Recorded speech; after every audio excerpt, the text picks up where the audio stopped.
নমস্কার, সকলকে স্বাগত জানাই আমাদের চ্যানেলে। আপনার দিনটি শুভ হোক এই প্রার্থনা করে আজকের ভিডিওটি শুরু করছি। আজকের ভিডিওতে আমরা কথা বলবো কেতুর রাশি পরিবর্তন নিয়ে। আমরা সকলেই জানি যে কেতু রাশি পরিবর্তন করে এবং একটি রাশিতে থাকে তখন সময় নেয় 18 মাস অর্থাৎ 13 বছর, এবং এই সময় কেতু রাশি পরিবর্তন করেছে, তার এফেক্ট আপনার রাশির ওপর কী পড়তে চলেছে সেই বিষয় নিয়ে কথা বলবো। তো আজকের ভিডিওতে আমরা সবার প্রথমে যেটা কথা বলবো সেটা হচ্ছে কেতু রাশি পরিবর্তন করে মঙ্গলের সাথে যুক্ত রয়েছে, তার প্রভাব কিন্তু অনেক দেখতেই পাচ্ছি। তো কী হতে চলেছে তাই নিয়ে, তো সেই বিষয় নিয়ে কথা বলার আগে কেতু আমাদের লাইফে কি আমাদের জীবনের অংশ দেখে বা কি এফেক্ট ফেলে এই বিষয় নিয়ে একটা ছোট্ট আলোচনা করে নিই, যাতে আপনাদের বুঝতে সুবিধা হয়। যত রকম তন্ত্র মন্ত্র অকাল্ট বা এরকম ধরনের যেসব বিদ্যা রয়েছে তার ওপর কিন্তু কেতু বেশ এফেক্ট ফেলে। জীবনে আধ্যাত্মিক দিকটা যে হয় সেটা দেখায় কেতু, আপনাকে স্ট্রাগলও কিছুটা দেয় কিন্তু কেতু। জীবনে কারো যদি ব্রহ্মচারী বা বৈরাগ্য ভাবও থাকে সেটাও কিন্তু দেয় কেতু।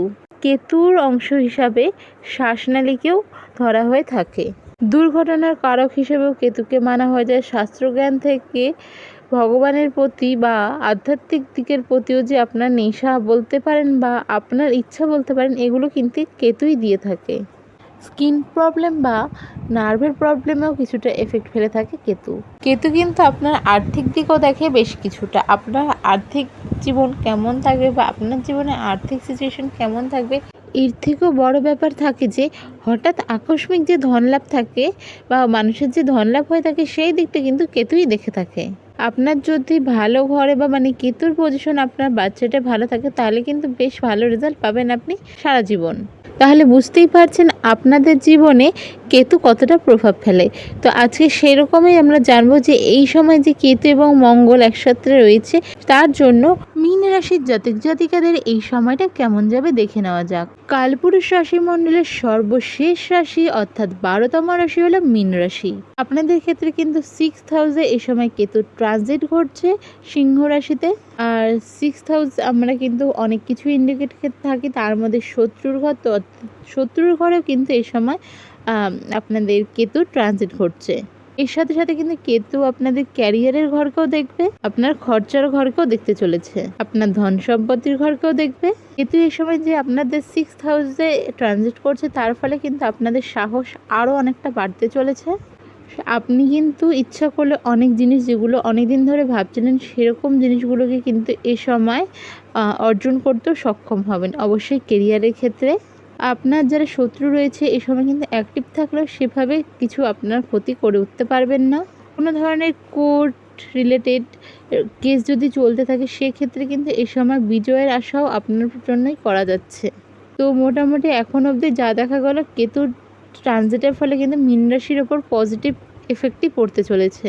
এছাড়াও মীন রাশির জাতক জাতিকারা যারা বহুদিন থেকে বিদেশ যাত্রার চেষ্টা করছিলেন এই সময় কিন্তু সুযোগ আসতে পারে। রিলেশনের দিকে মোটামুটি থাকছে, একটু প্রবলেমেটিক হতে পারে, আর হঠাৎ করে পাশ থেকে কিন্তু কেউ আসার সম্ভাবনা এই সময় থাকছে। আর বুঝতেই পারবেন এই সময় যে আপনার জীবনে কে অ্যাকচুয়ালি থাকার মতন সেই কিন্তু থেকে যাবে। তো মীন রাশির এত পর্যন্ত বললাম যেগুলো আমি সেই বিষয় নিয়ে আরও একটা জিনিস বলবো যে মোটামুটি এই সময়টা কিন্তু মীন রাশির ক্ষেত্রে বেশ ভালোই যাবে। মাথা ঠান্ডা রেখে কাজগুলো করবেন। রেমেডি কী করবেন এই সময় আপনারা চেষ্টা করুন শনিবার করে, যেহেতু আপনাদের 7.5 চলছে, শনিবার করে অ্যাটলিস্ট খালি পায়ে সন্ধ্যার পর যদি আধা ঘন্টা হাঁটতে পারেন খুব ভালো রেজাল্ট পাবেন। আর তার সাথে সাথে যদি কালো ছাতা দান করতে পারেন সেটাও ভালো রেজাল্ট পাবেন। অবশ্যই কালো ছাতা শনিবার কিনবেন না, শনিবার দিলে অবশ্যই আগে কিনে রাখবেন। মহামৃত্যুঞ্জয় জপ করুন, হনুমান চালিসা জপ করুন, প্রচুর ভালো থাকবেন, অনেক বাধা বিপত্তি থেকে বেরিয়ে আসতে পারবেন। ভিডিওটা ভালো লেগে থাকলে অবশ্যই সাবস্ক্রাইব করুন, শেয়ার করুন, লাইক করুন। দেখা হবে পরের ভিডিওতে। রাধে রাধে।